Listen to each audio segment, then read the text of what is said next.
Welcome to the Industrial Talk Podcast with Scott McKenzie.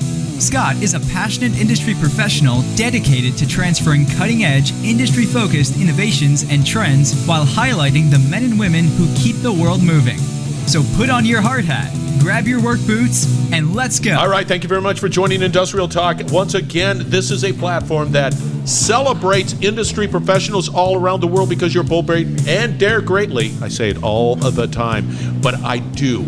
I geek out on the fact that you, industry professionals, are just absolutely changing lives, changing the world, and I love celebrating, and I love learning from you guys.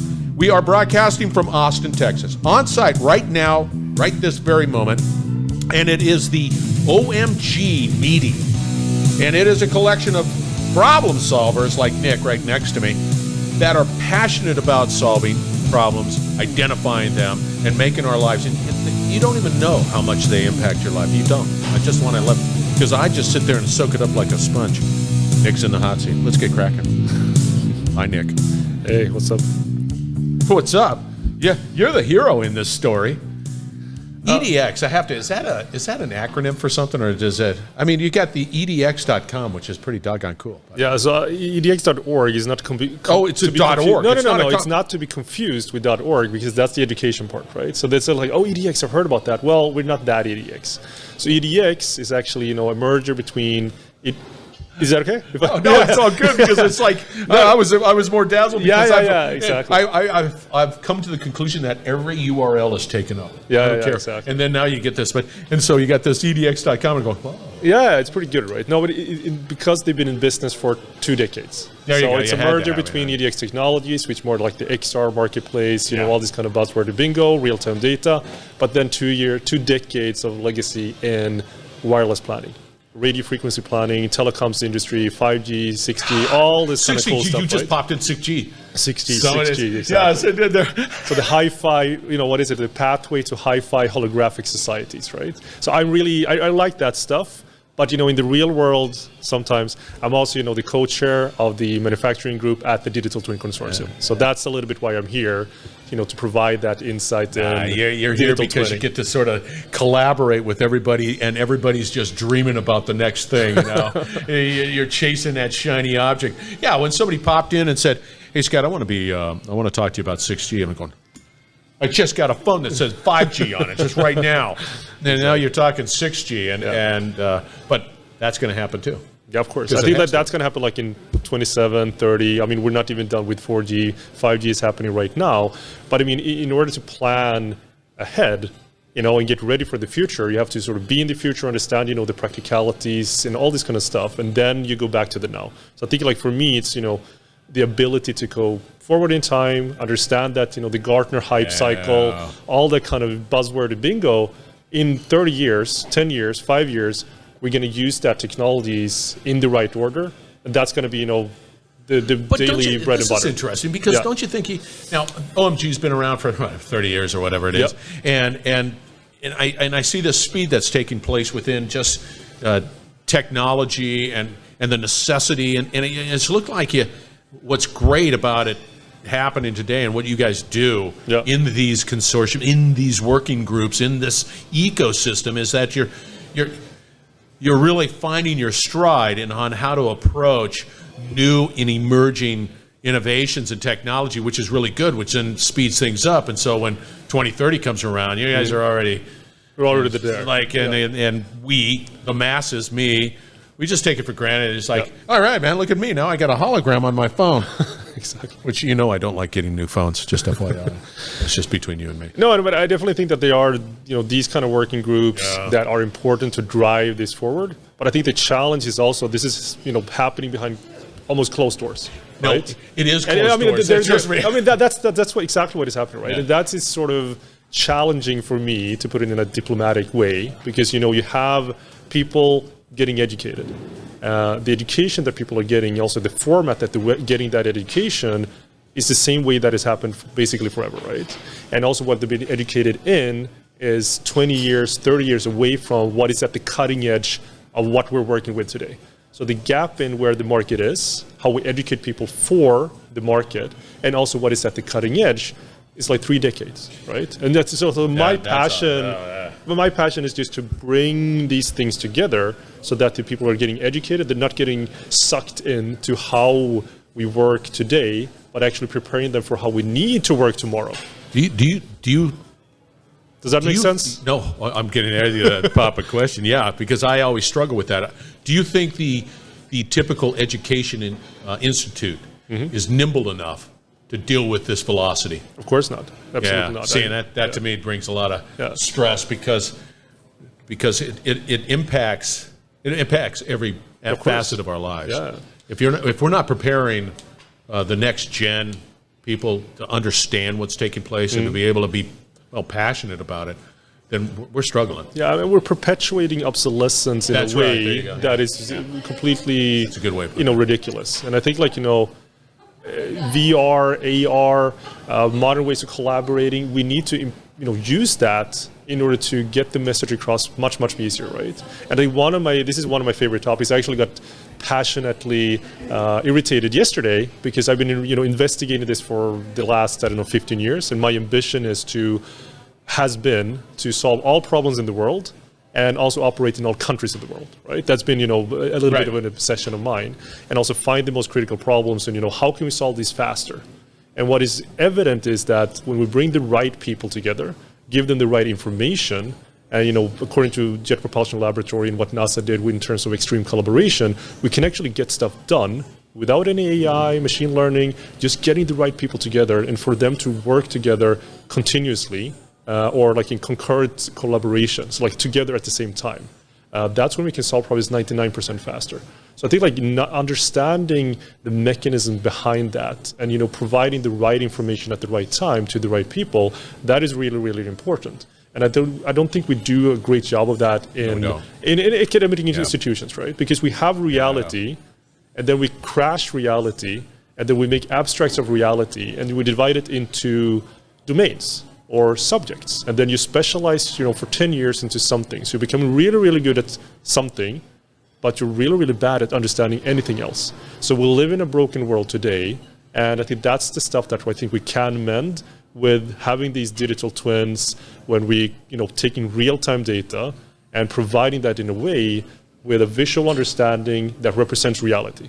So that means that we're not looking at some historic event through Excel sheets that maybe a few people can understand. We're actually looking at something where we can have industry experts, we can have 7-year-olds, 80-year-olds, we can have CEOs, marketing people, industry professionals actually look at the same stuff, but from different perspectives. And then when we change something in this digital twin, we're not doing that in the real world, but we're doing that in a representation of the real world. So that means that we can try stuff out, we can wreck stuff, we can be wrong, we can blow stuff up, and then, okay, maybe we shouldn't do that. Oh, great, right? Because we're not doing this in the real world, we're doing that in a dev environment for the real world. So I think that's the benefit of having these digital twins, to be able to, transfer that knowledge from the people that know stuff to the ones that want to know, and have that entry-level understanding. Okay, I don't understand exactly the complex stuff, but I can see that when we do this stuff here, it actually changes something in the real world, and I want to know more because I understand it. It's a visual representation. It's in 3D, and 3D, for some people it's we just need 2D, we just need this kind of stuff. Well, that is true for industry experts. But if you want to enter a new area, and the way that we go to work, the way that we operate, the way that we're talking right now, you're in 3D, right? So I think that's also, it's a little bit convoluted to talk maybe in a podcast, but the way that we, observe reality is always in 3D, always.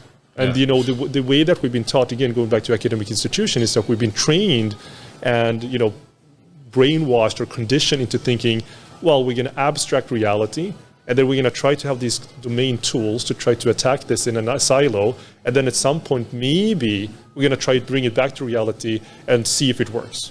It doesn't, right? No. So we live in a broken environment. So my ambition has been to, go back to reality, stay there, and, provide a dev environment to that part of the world that we're trying to improve, and actually get that stuff done. So for digital twins, for me, are a fantastic tool as an enabler for people and systems to actually work together to reach whatever problems that needs to be solved much, much, much faster.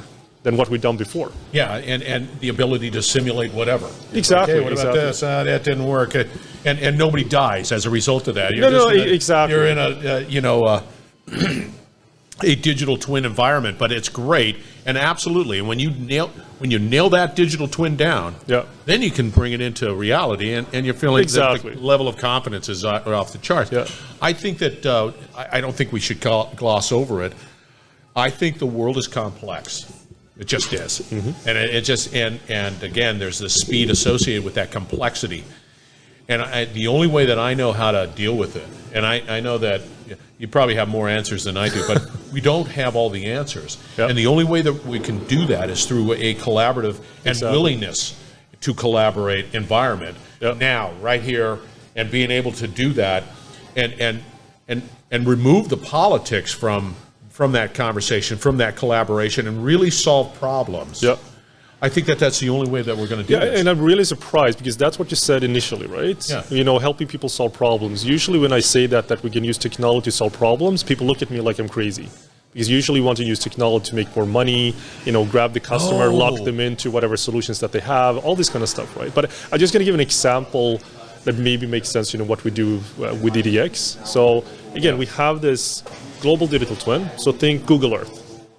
We have real-time data from satellites, so we allow municipalities, companies subscribe to their part of the world to keep that up to date. So now they have a 3D representation, where trees are, where buildings are, where everything is that is up to date. So that allows you to have a good canvas to try stuff out. So for us, specializing in wireless planning, knowing that we go into Austin or any new city on the planet, we have the digital twin that is being kept up to date as a canvas, and then we can take local drone surveyors to keep that even more up to date, granular information of everything.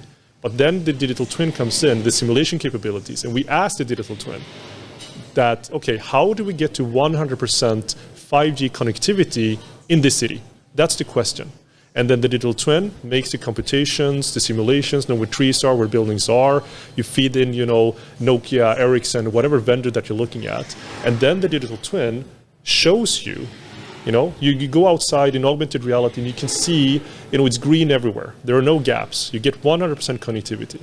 And then you can also see where the cell towers are placed, their own buildings, all this kind of stuff, depending if it's 4G, 5G, whatever, deep level of density that you need to have. So that, that's how you let the digital twin engine work for you, and you simulate this. So the municipalities, the integrators, the installers, they know exactly what it's going to cost. They know exactly what it's going to be. And then when they install it, it's the skill shortage gap, right? Because these people that are really, really good at doing this, they're getting older. They are, maybe not attractive. The younger ones are maybe not attracted to go into this industry. So again, you have the skill shortage gap, which is basically in every industry. Everything's getting. So, but if you do this, then you can put on a HoloLens. So if you're an installer, well, you know exactly where it's going to be. You know exactly what it's going to look like. And because you also visualize in operation, when you turn it on, it's basically matching what you're already seeing with what's happening. So that's, I think, it's the benefit of having digital twins, that you're simulating this, you're making it ready both for people to understand what's going on. So that's why you have the visual representation that represent reality. And then also you have the back end, the advanced computation, the models, the simulations, all this kind of stuff. So that for me is a really, really good example because it's unobtrusive to reality.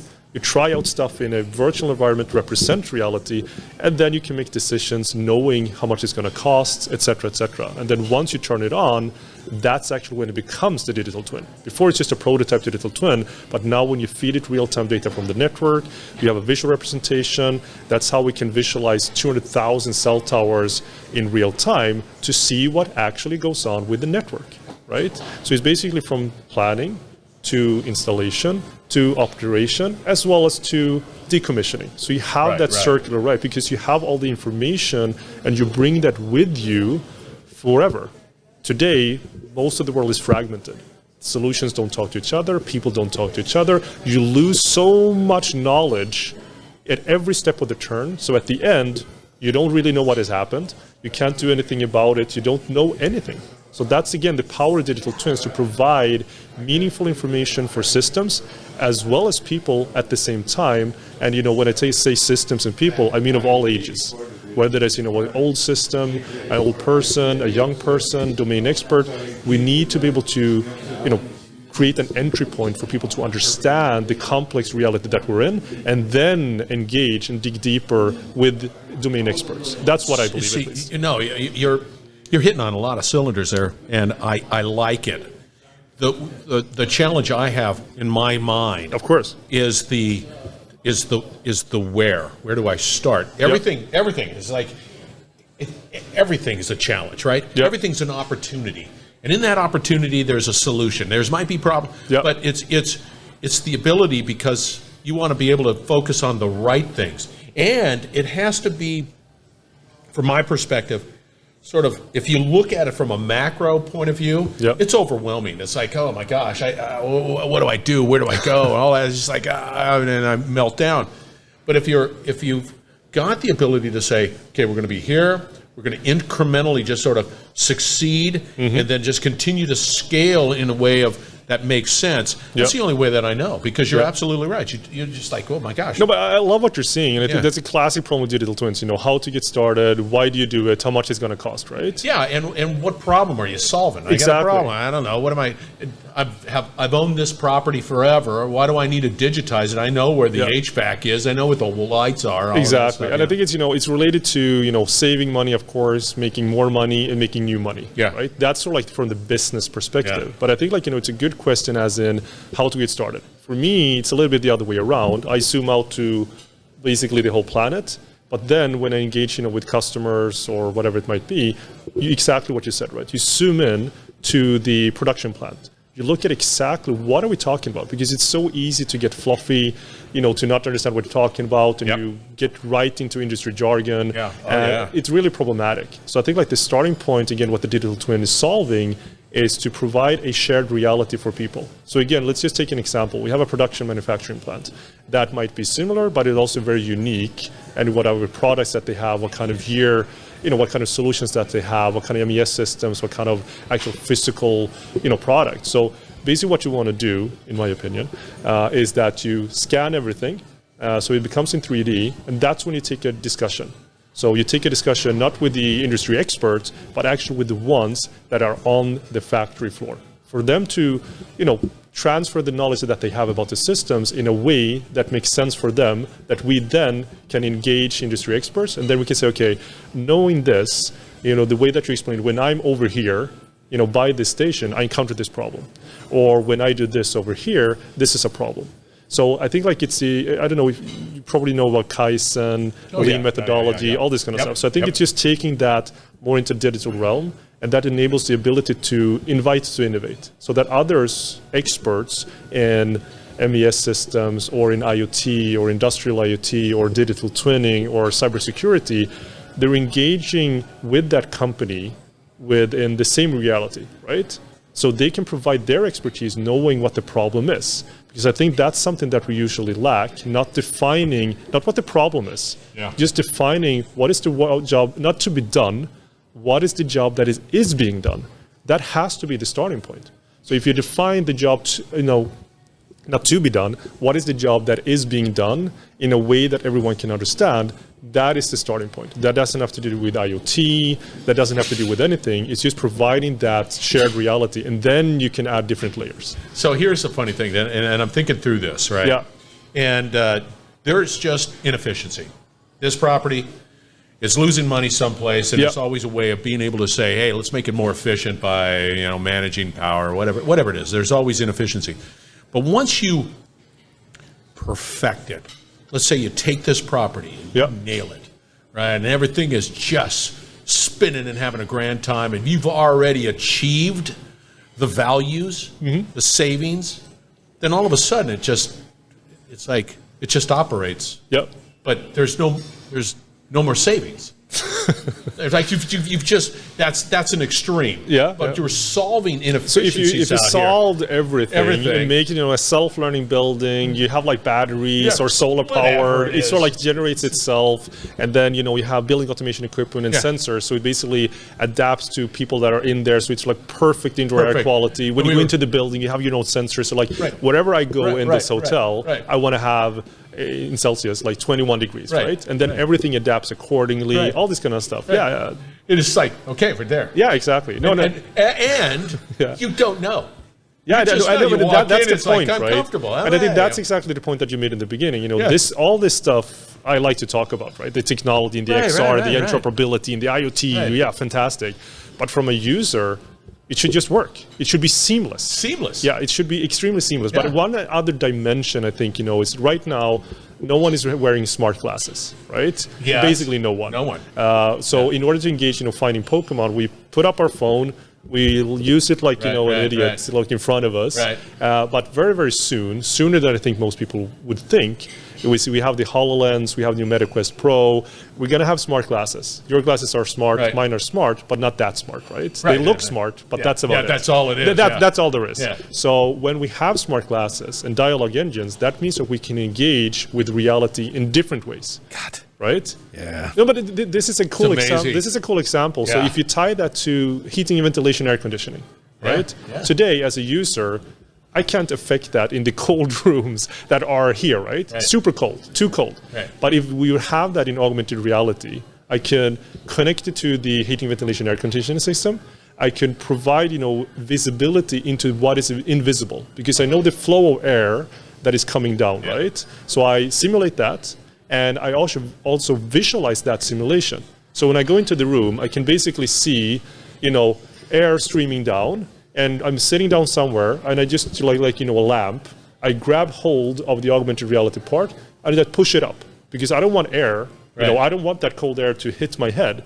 So I just grab hold of the air and I push it up, and that instantaneously, you know, is connected to the heat and ventilation air conditioning system. So now I overwritten, you know, a manual override of the heating, ventilation, air conditioning system. And again, like that's just making, you know, this more seamless. And for me as a user, I just, you know, this will happen. I just take it and it's there, and then I can just, you know, enjoy, you know, the topic, right? See, isn't that pretty cool? Oh, it is. It's just like I think the icing on the cake is it will happen. Yeah, of course. I mean, we can make it happen now.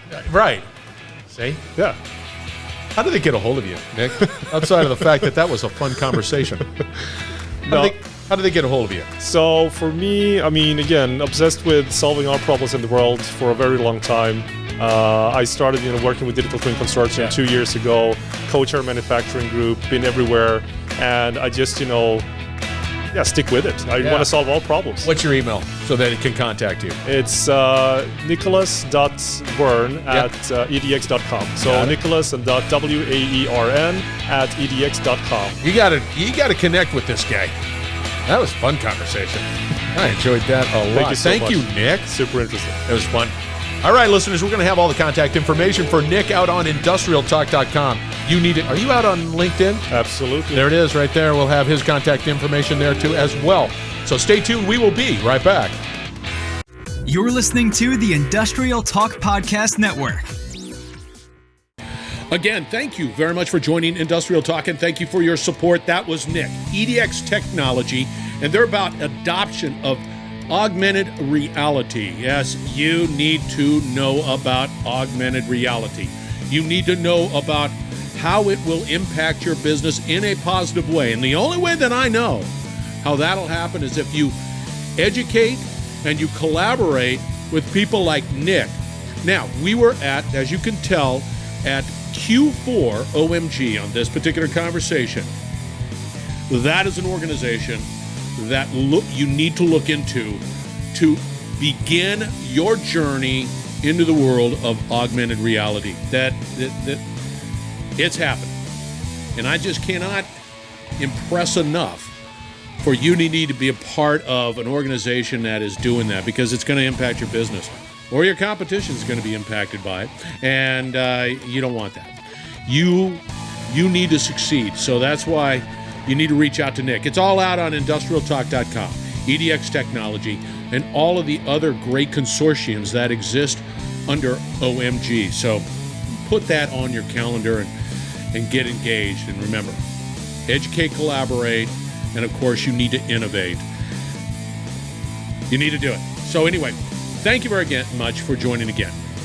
Be bold, be brave, dare greatly. Hang out with Nick, and you're going to change the world. We're going to have another great conversation coming from this particular event shortly, so stay tuned.